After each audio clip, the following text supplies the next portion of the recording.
I'm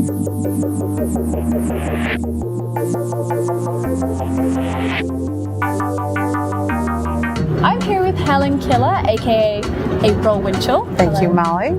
She is the creator and founder of Regretsy. Yes. So, what was the item that really inspired you to start this website? I had gotten into this habit with some friends of mine where we would send each other a really crappy hostess gift after every get-together. You know, candy bowls made out of records and that kind of crap. And they sent me this thing, and it was a package from South Africa. It was a white kitchen rug with a really bad portrait of Obama stenciled on it. And it said, "Yes, we can." And so I called them up and I was like, "This is the worst experience I've ever had." And they said, "Well, we send it with our Regretsy." And I went, oh my God, that's a site. That could be a site. So I went and looked for the domain and it was available.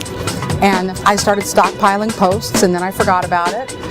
And then in October I was like, well, I'll just put it up and we'll see, they'll find me and they'll make it stop soon enough, but I'll just have some fun while it happens. And I did, and I put it up, and Etsy found me within like a few days.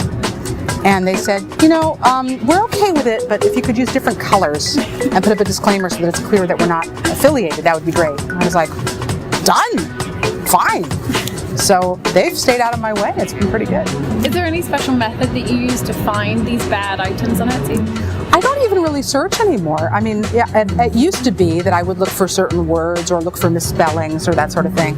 But now it's almost all user generated. And if I feel like I'm not happy with what I've gotten, I sometimes will do something like 10 stupidest things with Swarovski crystals on them, and then I'll look for that. But I haven't really had to look in a long time. People have been pretty great about submitting.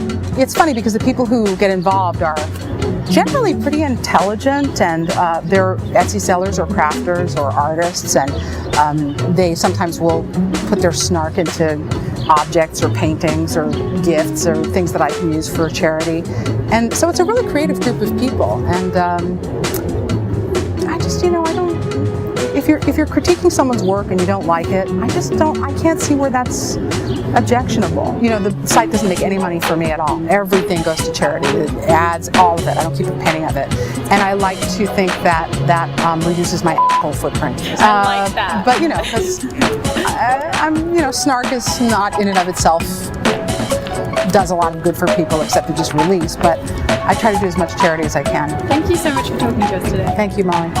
You can check out Helen's site at regretsy.com.